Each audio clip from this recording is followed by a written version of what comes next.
Anyway. Whoop. And we have just entered the moon's sphere of influence. Lunar capture imminent. An hour out now. And you can see we are rapidly picking up speed as we are literally falling towards the moon now. I'm a little excited.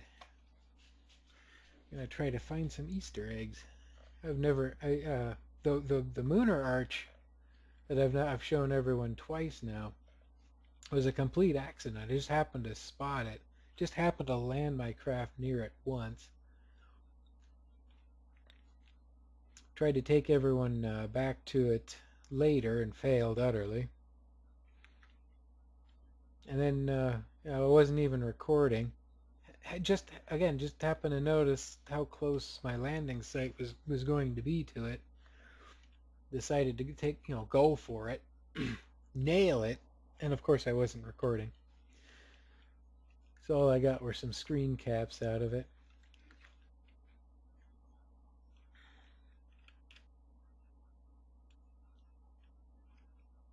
But someone asked me, and I did answer this in writing on the DeviantArt website. But someone once asked me, what do you get for finding the lunar arches, or finding all the monoliths, or finding these Easter eggs? And the real answer is nothing. The game doesn't provide you a reward of any kind. The satisfaction of having done it is the reward for doing it. That and everything you learned along the way. That's the only answer I had to give. If that's not enough, well, it probably isn't the game for you anyway. I have discovered long, long ago, though, that space flight rewards the patient. I mean, I figure about how many minutes of dead air just passed right there. Or nearly dead air. As I sat in the air. Alright, let's put this thing in orbit. Now that'll complete phase 1 of this part of the operation. Then we'll go put the Aurora back to bed. And I'll start planning phase 2. I'll do all the scanning and searching off screen. No need to subject anyone to the countless orbits it's going to take for me to find anything worthwhile. And nighttime. Now we get to find out what the battery endurance is like on this thing at this lower orbit. I'm a little curious. There's at 100 kilometers up, the battery power on this probe is enough. Running the keyframe scanner is enough to get it from lunar sundown to lunar sunup. Oddly enough, on Minmus, a planet about, let's say, 2/3 to half the size of the moon, the orbital speeds were so low that it actually was not enough battery power to get through the night. Oops. Let's see here. I think I'm going to call that good.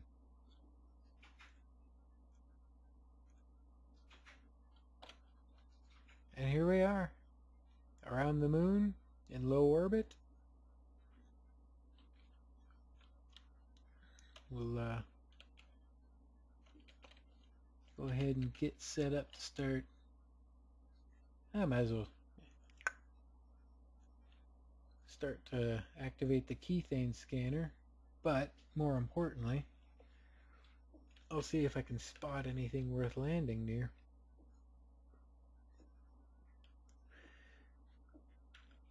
But that's something I'll do off screen. For now, let's go back to Jeb and the Aurora and see about bringing him home. He might appreciate it.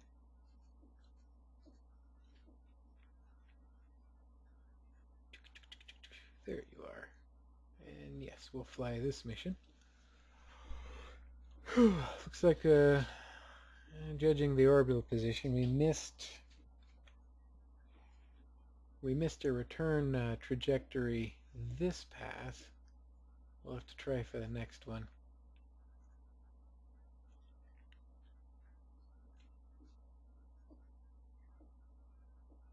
Yeah, there we go.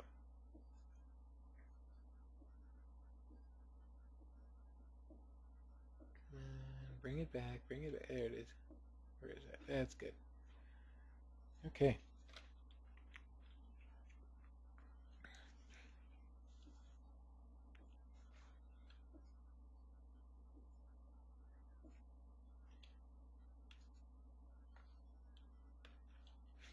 Kind of a nice silhouette there. All right.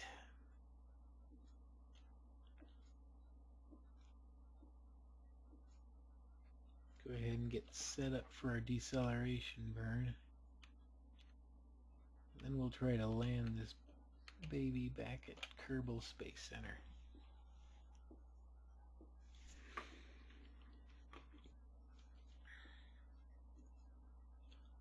I think I got some more tweaking to do to this aircraft.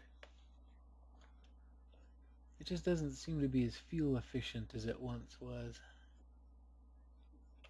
I could probably eliminate those radial tanks underneath. That was part of one of the many things I tried while trying to correct my flipping out and dying problem. But since I was going around the problem all wrong, that obviously didn't work and isn't necessary anyway. So I can probably pull those off and save half a ton of weight. And as I suggested earlier, every kilogram you can save turns into huge fuel savings later on.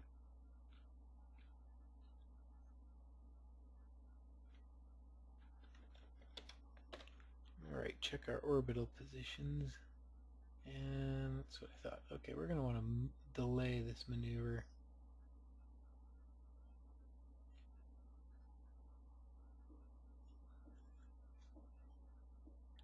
Because while we orbited the planet, Kerbin kept rotating. And that would have brought us down too soon. Or too late. Too soon. One of them. Anyway, we would have missed the Space Center. And I really don't want to have to fly back. It's really fun when I can just nail it. And there's Jeb still laughing maniacally. I worry about him sometimes.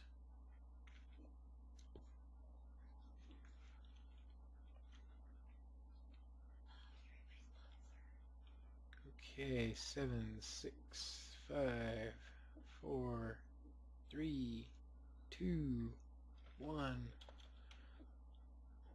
Alright, we are a minute away from our deorbit burn.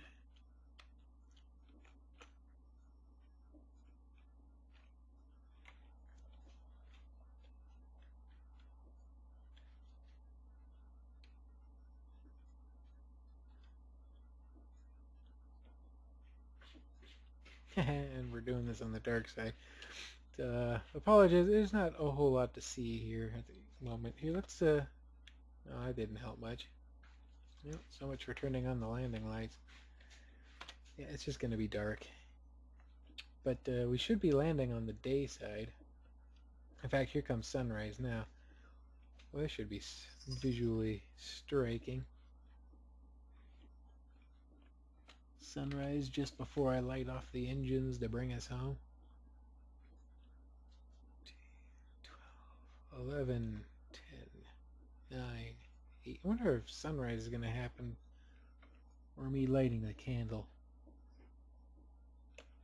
Candle it is.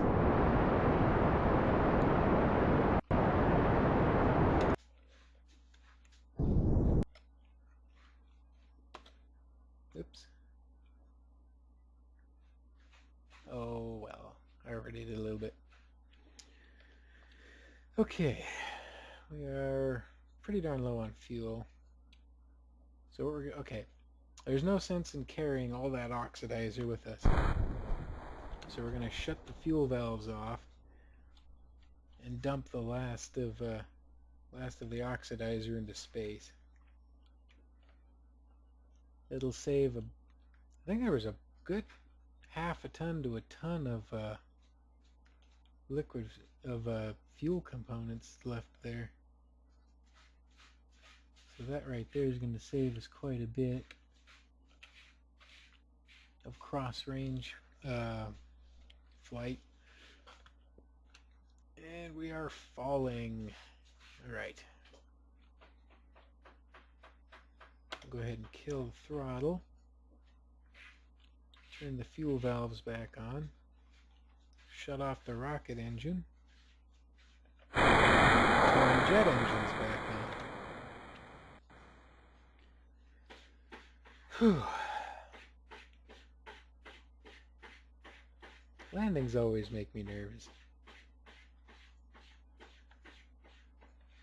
Yeah, we'll go ahead and open one set of air intakes. Let's see.